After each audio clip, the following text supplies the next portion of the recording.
Bienvenue sur ma Moon Spirit. Dans cette vidéo, je voudrais parler d'un sujet important qui me touche personnellement et aussi professionnellement. Les violences sexuelles faites aux enfants, mais on en parle peu. Également, les bébés peuvent être impactés. Ça a été mon cas. Et à travers mon histoire, mon témoignage que je vais livrer, je vais aussi parler des différents signes que l'on peut trouver ou pas, parce que ça peut différer, bien sûr, d'un bébé à un autre, d'un enfant à un autre. Mais si on a l'amnésie traumatique qui se passe en général, j'en parlais dans une autre vidéo, c'est-à-dire que notre conscient va oublier, ça a été trop dur, trop difficile, du coup il va zapper l'information. Par contre, il y a bien notre corps qui se rappelle, qui se souvient, et du coup on a bien des symptômes post-stress traumatique, ce qui a été mon cas, sauf que du coup j'ai mis des années avant de trouver d'où ça venait. J'ai été libérer tout un tas de choses avant de trouver sur ça, sur ce traumatisme-là. Ce qui s'est passé pour moi, c'est que petite bébé, je dormais beaucoup. Alors on s'inquiète souvent quand un bébé ne dort pas, mais il faut savoir aussi que quand un bébé dort trop, ça peut être aussi un indicateur, ça peut être aussi, comme pour mon cas, une fuite. Une fuite de surtout dormir pour fuir le monde et ne pas être en contact avec ce monde qui était trop difficile. Ça peut être un bébé qui a pas envie, qui pleure au moment des couches ou qui a envie d'être propre très très vite. Moi, ça a été mon cas. À 2 ans, j'étais propre. Ça peut être aussi, alors évidemment, c'est pas toujours le cas, mais ça peut être un indicateur, en fait, de se dire, attention, un enfant ne veut surtout pas, veut réduire, en fait, le rituel des changements de couches pour peut-être effacer un traumatisme. Ce qui s'est passé pour moi, c'est que dans ma famille, j'ai eu connaissance vers l'adolescence à peu près que ma grand-mère avait subi un viol et de ce viol était née ma tante. Et du coup, j'avais eu cette première information-là, mais j'étais déjà adolescente, je savais pas trop quoi en faire. Et puis, adolescente, j'ai eu plein de soucis. Jeune, vers la vingtaine, j'ai fait une grosse dépression où je savais pas pourquoi, tout allait mal, ça allait pas du tout. Et à ce moment-là, j'ai posé des questions avec ma mère, et là, ma mère m'a confié qu'en effet, quand je suis née, finalement, elle m'avait rejetée, ça avait été difficile pour elle, et ça l'avait recontactée à la violence de son propre viol. Donc là, elle m'a transmis cette information-là, un peu comme un boulet en me disant qu'elle avait subi ça avant de rencontrer mon père. Et cette information-là, bon, elle est restée un peu, et je me suis dit, qu'est-ce que j'en fais, et puis au moment où je me suis intéressée à la psychogénéalogie, donc je me suis dit, c'est quand même étrange que j'ai à la fois ma mère, à la fois ma grand-mère qui ait subi des agressions sexuelles. Et puis quand j'ai été remontée, quand j'ai été canalisée du coup et avoir les informations sur mes ancêtres, je me suis aperçue qu'il n'y avait pas juste 2 personnes, mais qu'il y avait une multitude de femmes dans mes lignées qui avaient subi malheureusement des agressions. Et il y en avait vraiment énormément.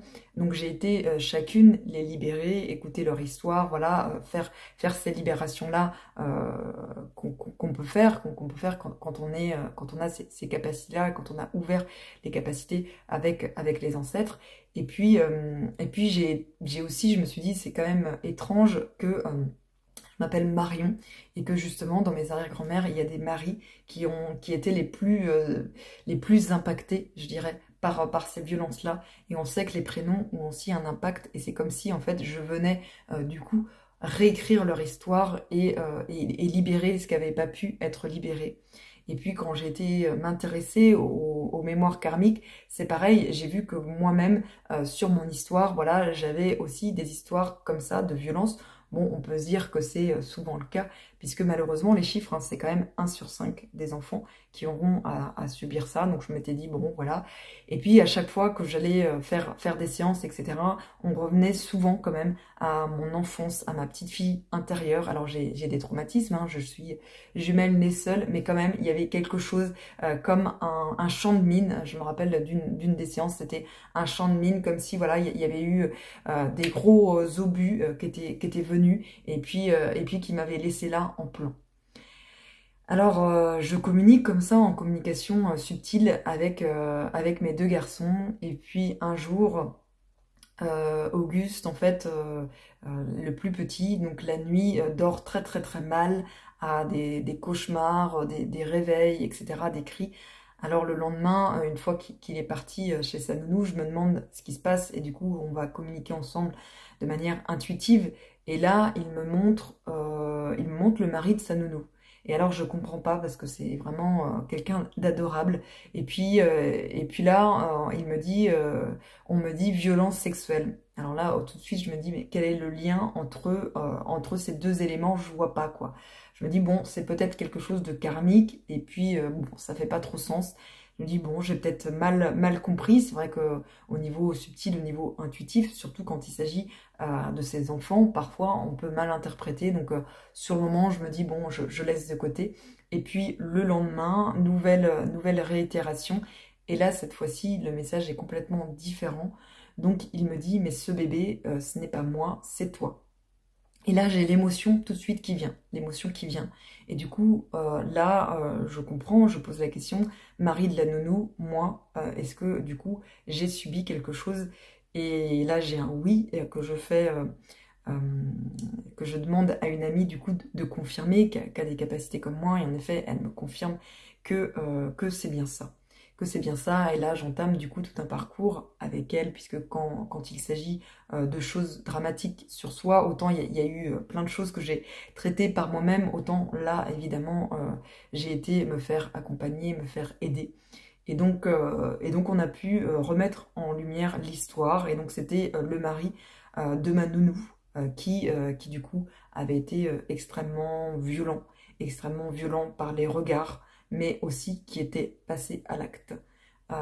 Et donc qui m'avait fait subir du coup ce qu'on peut dire un viol, puisque viol c'est une intrusion dans le corps, voilà, une intrusion dans le corps, et c'est bien ce qui s'est passé quand j'avais seulement quelques mois. Alors, ce qui s'est passé, c'est que cet agresseur, du coup, moi, avec le traumatisme que j'ai vécu, ma petite fille, mon petit bébé intérieur s'est carrément détaché de moi. Euh, et on a fait ce qu'on appelle un recouvrement d'âme, une réintégration pour la rassurer, cette petite fille, lui dire qu'elle pouvait revenir et que je pouvais, du coup, récupérer ma partie innocence, ma partie vulnérabilité. Et c'est vrai que j'ai eu beaucoup de difficultés, ça c'est un des signes aussi, puisque c'est souvent le cas en fait quand on se détache une partie de ça. J'avais du mal à être joyeuse, alors ça m'arrivait hein, bien sûr de rire, de sourire, voire même on me dit que je suis souvent souriante, mais de contacter cette joie infantile, ça c'était quelque chose de difficile pour moi. J'étais un peu dans le côté sérieux, et, euh, et c'est vrai que d'être dans ce côté enfantin, ça a toujours été quelque chose de difficile. Alors ce qu'on a fait, donc on a évidemment parlé à cette petite fille pour la rassurer, pour du coup lui dire que c'était pas de sa faute, parce que souvent malheureusement les enfants, les bébés pensent qu'ils ont fait quelque chose de mal, ou ils ont peur, ils sont encore dans cette peur de cet agresseur. Et puis cet agresseur, on a été aussi le voir, lui parler, parce que il était décédé, mais c'était comme une entité néfaste qui venait nuire à moi et aussi à mes enfants, comme mes enfants sont ultra sensibles et ont ces capacités-là de voir ce qui se passe. Et du coup, cet agresseur, en fait, il en voulait aux femmes, à toutes les femmes, puisqu'il avait été abandonné par sa mère quand il avait que 3 jours. Et quand on en a été se contacter donc, à ce qui s'était passé, bah, du coup, la mère est venue se contacter à moi et me dire en fait qu'elle aussi avait été violée à 16 ans et qu'elle était tombée enceinte et que en fait elle avait eu la honte que personne ne la soutenait, ni dans sa famille, ni voilà, et qu'elle ne savait pas quoi faire. Elle était complètement perdue, complètement paumée, et du coup, elle a abandonné ce bébé. Et voilà, et donc lui, il a nourri cette haine et cet esprit de vengeance envers les femmes. Et malheureusement, j'ai pas été d'ailleurs la seule victime. dans ce qu'il nous a voilà, transmis, c'est qu'il y avait eu beaucoup de petites filles, mais voilà, il ne touchait pas aux petits garçons et il en voulait vraiment aux femmes. Et donc ce qu'on a fait, c'est qu'on a guéri le lien entre sa mère et lui en lui expliquant voilà, qu'elle aurait bien voulu faire autrement, mais qu'elle n'avait pas pu, tout simplement, avec les circonstances. Et là, le pardon a pu se faire, le pardon d'un point de vue de l'âme, même si le geste qu'il m'a fait subir est impardonnable et inexplicable, quelles que soient les circonstances. Eh bien, en fait, ça m'a permis aussi, quand même, de faire un pardon au niveau de l'âme, pour dire, moi, finalement, j'ai subi ça, et c'est terrible, et c'est horrible, et c'est vraiment affreux comme histoire, parce qu'il y a eu plein de conséquences après, plein de conséquences dans ma vie, plein de conséquences dans ma sexualité, dans mes couples, dans plein de choses, dans mon rapport à l'autre, d'être toujours méfiante par rapport à l'autre, d'avoir toujours le sentiment que les autres peuvent me nuire. Enfin, il y a quand même ce truc-là qui est difficile pour moi avec les autres. Et, et du coup, c'est de me dire, bah oui, mais cette expérience-là, elle m'a permis justement d'aller me retrouver mon pouvoir personnel, elle m'a permis d'affirmer ma puissance, elle me permet aussi d'en parler, de parler de ce sujet qui est très important. Elle me permet d'aider d'autres victimes, d'aider d'autres mamans, parce que voilà, moi j'aurais aimé qu'on s'intéresse à la petite Marion, à la petite fille qui est triste ou qui est parfois en colère. On me disait, mais Marion, pourquoi tu es toujours en colère? Pourquoi tu es toujours têtue? Pourquoi ceci? Pourquoi cela? Pourquoi tu fais la tête? Il y avait plein de fois où j'avais des réactions extrêmes. Maintenant, après coup, je m'en rends compte et je vois bien que j'étais extrême. Mais comment voulez-vous, quand on est brisé de l'intérieur, quand on est brisé, quand on est bébé, on a juste quelques mois et on nous brise comme ça. On nous brise et c'était ça son but. C'était ça, c'était de dire, je les brise à la naissance, comme ça, elles ne deviendront pas maman et elles ne s'en remettront jamais. Sauf que, voilà, il y a la guérison. Moi, j'ai réussi. Il y en a d'autres qui ont réussi et vous pouvez tous et toutes réussir. Il y a des livres qu'une de mes amies a fait sur le sujet que je vous encourage à aller acheter si ça vous intéresse, qui sont des livres basés sur des codes de guérison avec des magnifiques images, notamment des images de roses, et ils sont sublimes, ces livres. C'est les livres de Marie Harim et je vous les mettrai dans la barre de description si ça vous intéresse. C'est justement trouver un nouveau regard sur tout ça. Pourquoi ça nous arrive? Pourquoi notre âme a subi ça? C'est pas un hasard et bien souvent, c'est comme moi, que vous êtes pilier de lumière, que vous êtes là pour déployer vos ailes, que vous êtes là aussi pour aider l'humanité à se réveiller, à montrer en fait cette atrocité-là, à montrer que maintenant ça suffit, à dire stop, à poser des limites saines et à retrouver la foi et l'amour. Quoi de mieux après avoir été détruite de l'intérieur, de justement se reconstruire en passant par l'amour de soi. Parce que c'est vraiment ça qui guérit. Et avant d'être en amour, on parle beaucoup de l'amour, et moi-même je parle beaucoup de l'amour, j'adore le rouge, j'adore les cœurs et tout ça, eh bien, il y a cette sécurité à avoir. La sécurité, et donc la sécurité, c'est du coup enlever ces mémoires-là, enlever cette oppression-là, se sentir à l'aise, se sentir en sécurité. Et ce que j'aimerais partager aussi, c'est du coup, ce que je fais en ce moment, c'est du tantra. Donc c'est un massage tantrique où je vais régulièrement voir quelqu'un pour justement me réconcilier avec mon propre corps. Et c'est vrai que la première fois que j'ai été, où je savais pas encore justement ce que j'avais subi exactement, et bien du coup j'étais en position de défense en fait. J'étais les fesses serrées et j'étais pas à l'aise forcément puisque j'avais ces peurs-là. Et maintenant, c'est plus du tout le cas. Donc, ce que j'invite à faire, c'est de faire des libérations sur le plan de l'âme. Ça, c'est hyper important, de réintégrer, de faire des recouvrements d'âme, mais de faire aussi la libération par rapport au corps. Le massage tantra est un exemple, il peut y en avoir d'autres, mais de réconcilier les deux, âme et corps, puisque on est vraiment là sur Terre en tant qu'humain incarné pour vivre ça. Et si vous avez des doutes par rapport à vos enfants, donc je rappelle les signes, en tout cas les signes qui peuvent être, donc ça peut être le sommeil, à la fois un sommeil compliqué ou un sommeil extrême.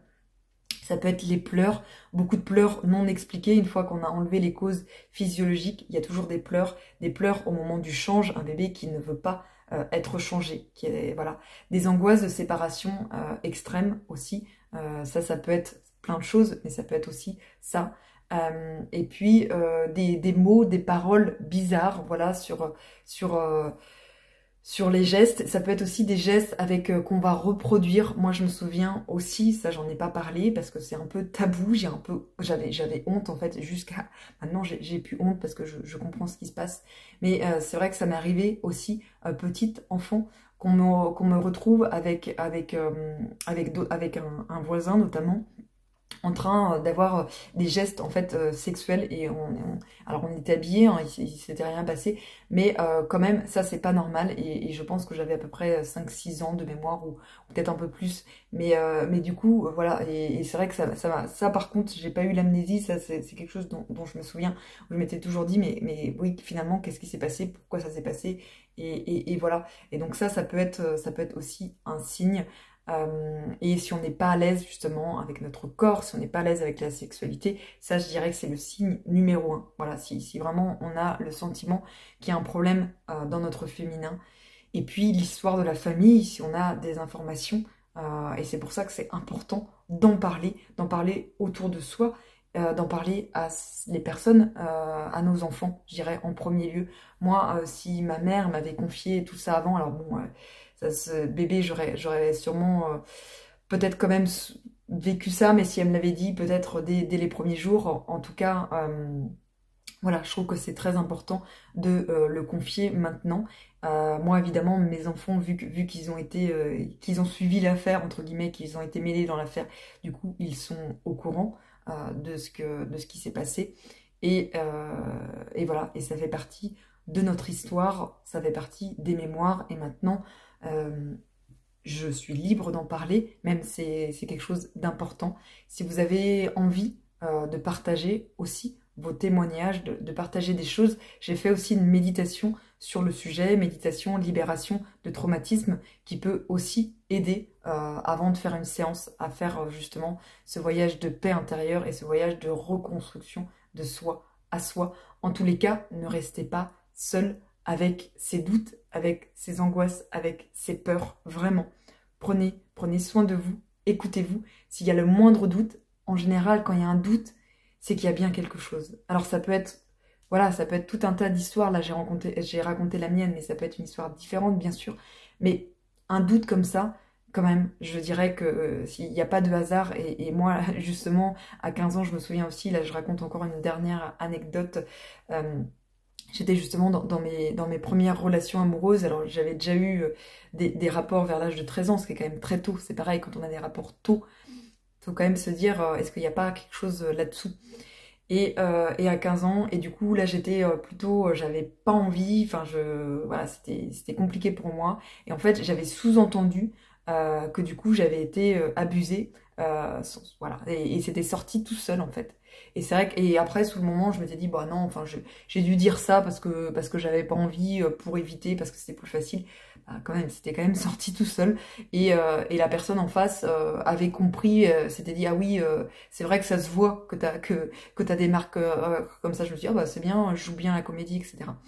Donc, ça peut vraiment être finalement, quand on réexamine notre vie, on peut se dire, ah bah mince, j'ai loupé des signes, mais de se dire bah, que ça sort au bon moment, de surtout relâcher cette culpabilité-là, de vous aimer, de prendre soin de vous, vraiment de vous apporter tout ce dont vous avez besoin.